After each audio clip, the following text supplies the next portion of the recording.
Són les 10:28. Aquí continuem en directe al dia a IB3 Ràdio i Televisió i avui vos volem xerrar d'hipoteques, que sempre sabem que és un tema feixuc, fins que ho entens. No nosaltres, els nostres experts, perquè com la resta dels mortals és molt complicat entendre la lletra petita de les hipoteques. Però quan se suposa que te tornen els dobbers, aquí sí que és molt més fàcil d'entendre, Jaume. Alegria.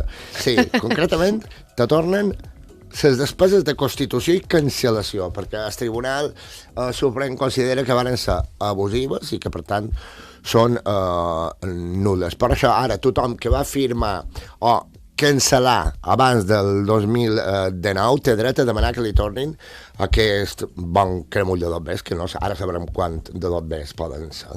Saludant Cristina Borrallo, vicepresidenta de Sofin aquí a les Illes. Com va? Hola, molt bon dia. Benvinguda. A nosaltres se mos ocorren moltíssimes preguntes, també escoltaran algunes preguntes dels oients, i per facilitar que ens puguin arribar més preguntes, que sapigueu que ho podeu fer en aquest número de telèfon. 646 93 45 01, al WhatsApp d'IB3 Ràdio. Despeses, de quines despeses estem xerrant exactament, Cristina, de quant de dobbers, perquè els nostres oients i espectadors siguin conscients del que els hi poden retornar. Estem parlant de despeses de formalització de les escriptures o despeses d'escriptures d'ampliació de capital. I això és una mitjana al voltant d'uns 1.500-2.000 euros per hipoteca.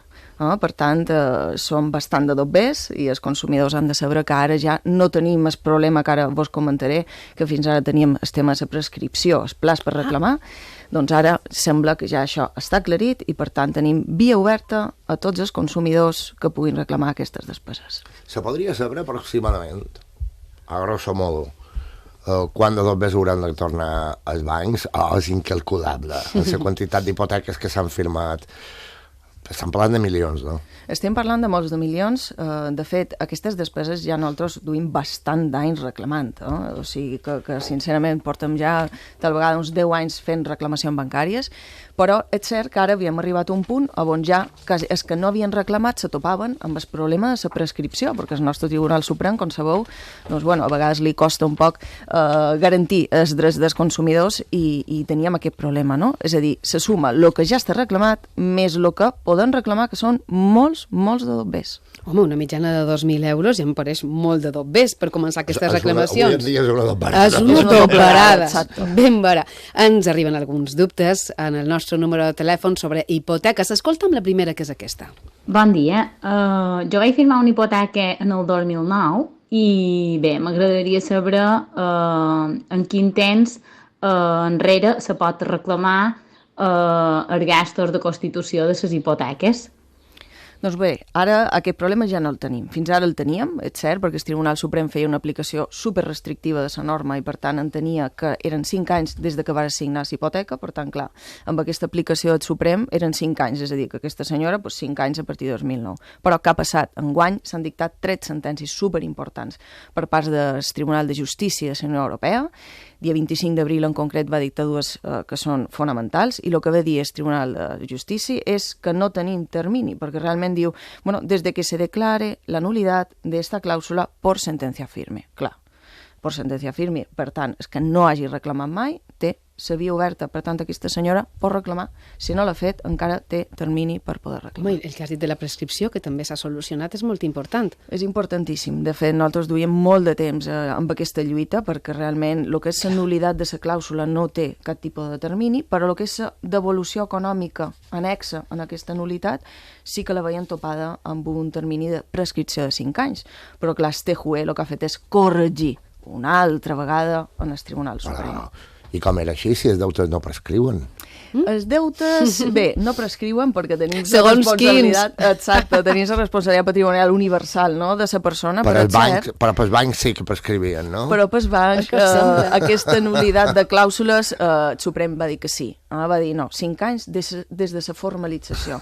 I una altra vegada ha hagut de dur la lluita cap a Europa i una altra vegada Europa ha hagut de corregir el Suprem. És un poc vergonyós, però realment en matèria de protecció dels drets dels consumidors sempre és el TJUE és que corregeix matitza els Fixa't, criteris Cristina, suprems. aquí, amb aquest exemple i en molts més, se dona la importància i la rellevància que han de tenir unes eleccions europees. Abans que xerraven de la manca de participació i de problemes com aquests que a la fi ens afecten a tots, tenen que veure precisament per sortir a votar, però malauradament després les xifres de participació no són les que haurien de ser.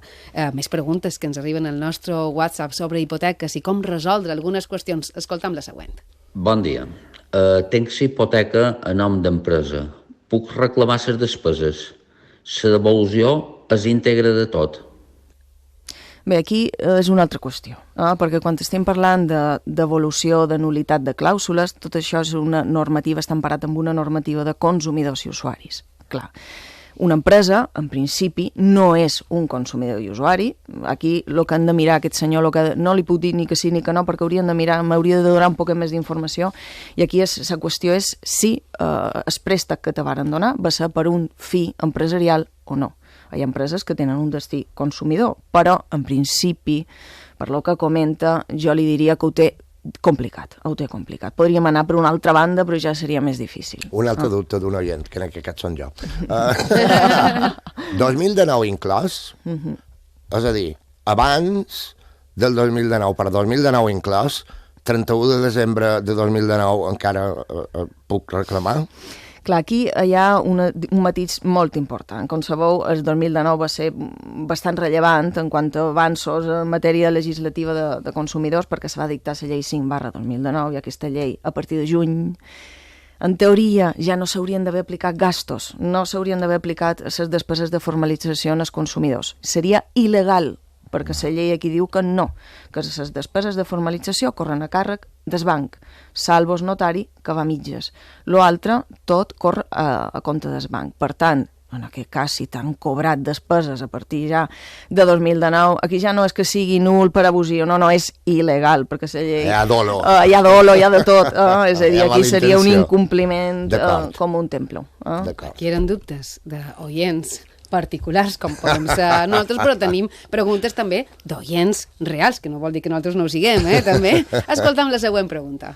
També m'agradaria demanar si a dia d'avui que he instal·lat la meva hipoteca, si ells, és a dir, el banc, toca assumir els gastos de cancel·lació. Bé, quan estem parlant de despeses de cancel·lació és diferent. Quan estem parlant de reclamacions de comissions i reclamacions de clàusules de formalització, estem parlant de formalització d'hipoteques. Quan un cancel·la, en teoria és per voluntat pròpia perquè no vol continuar amb el préstamo. És que mos cobren tantes coses. Clar, mos arriben a cobrar... que puguin assumir també part d'aquestes despeses. Tant que no sabem, no?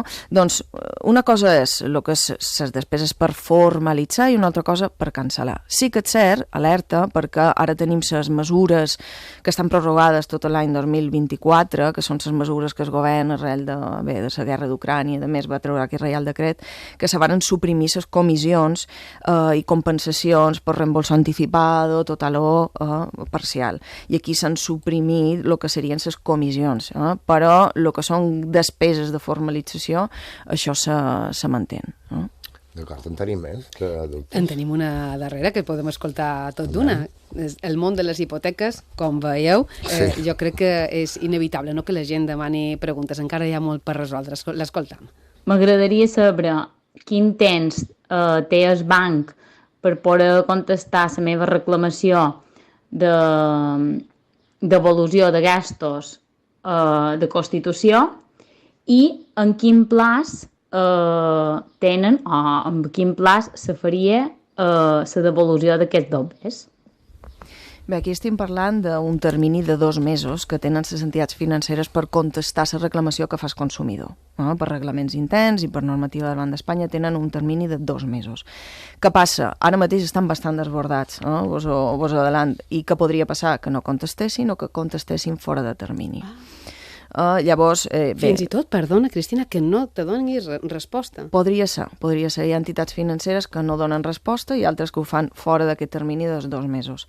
Han de contestar sí o sí i a partir d'aquí el consumidor, davant d'una reclamació o amb una contestació negativa, que desgraciadament és el que passa, aquesta persona haurà de posar la demanda en el jutjat i reclamar no només les factures de les despeses, sinó els interessos legals des de cada factura fins a la data de sentència. I aquí faig un incís important, perquè a vegades interessos legals, si estem parlant d'hipoteques del 2006-2007, interessos legals damunt de cada factura a vegades surt quasi igual que la devolució de les pròpies factures. O sigui que si estem parlant de 1.500, 2.000, ens podem anar a 3.000, 4.000 euros tranquil·lament.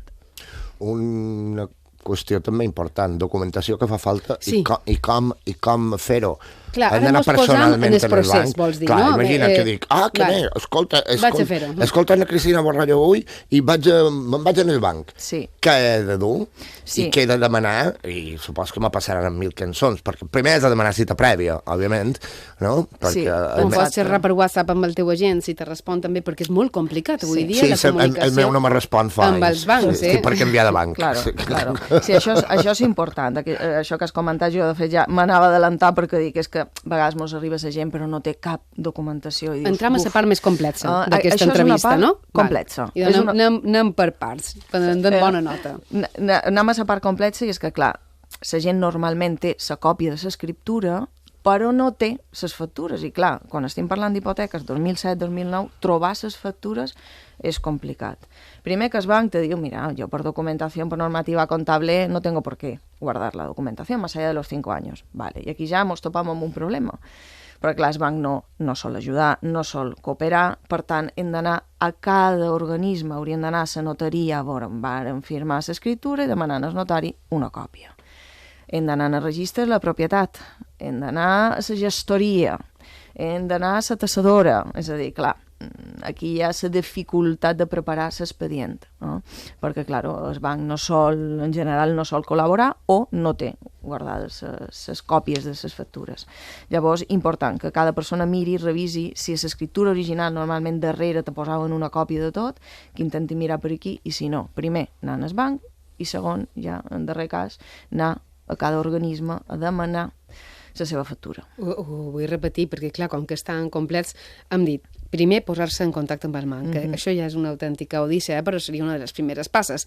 Després està la figura del notari, del registre de la propietat, de la gestoria, de la tassadora. És vera que és un procés llarg i complex, però estem recordant als espectadors i oients que te poden tornar les despeses de la hipoteca, que estem xerrant d'una mitjana de 1.500-2.000 euros. Quan se podria torbar en què aquest dobbers apareixés en el teu compte bancari? Que això també interessa, no? Tu fas tot aquest tràmit, Sí. ja han dit que el tema de la prescripció anem amb temps, que no hem de patir per aquesta qüestió, però fins que vegem aquest dobbers en el nostre compte, Sí, s'han de fer primer totes aquestes gestions preparatòries que a vegades ens duen molt de temps. Jo sí que és cert que aquí tenim... podem xerrar de mesos, aquí. Podem estar mesos cercant. Hi ha persones que ho tenen tot, beníssim, però hi ha altres que tenen algunes, no totes, o no Ai, tenen, Cristina, aquí és o no quan tenen veus res. la importància de guardar-ho tot. I aquí és bon quan surt, dius, per què vaig tirar papers? Exacte, que hi ha persones que ho tenen tot superguardat i és una monada, però hi ha altres pues, bueno, que són més així i no ho guardam. No? Llavors aquí la fase preparatòria és important. Després posam la reclamació 2 mesos i després, en cas de que el banc contesti o no, pues ja posarien la demanda. En temps depèn també de l'entitat financera, perquè hi ha entitats financeres que ja ho adelant, ara comencen a obrir-se un poquet i a tornar despeses amb una fase prèvia, amb una fase extrajudicial. En canvi, hi ha unes altres que per política s'estimen més, en lloc de tornar-ho ara, tornar-ho d'aquí 2 anys quan un jutge condemni a la devolució econòmica. No? Depèn un poquet de tot. Depèn de si tenim documentació prèvia o no i depèn, desgraciadament, de l'actitud que tingui l'entitat financera. Ja s'ha començat això a agilitzar, ja s'estan notant, vos han contactat gent que ja ho té en marxa, no sé si qualcú que ja tingui aquest dobbers en el compte bancari o si seria massa prest per anunciar-ho. No, tenim molta de gent que ja ha cobrat. De fet, nosaltres el tema de les despeses de formalització fa molt d'anys, que estem damunt d'això, fa tal vegada 10 anys que ja estem fent reclamacions bancàries.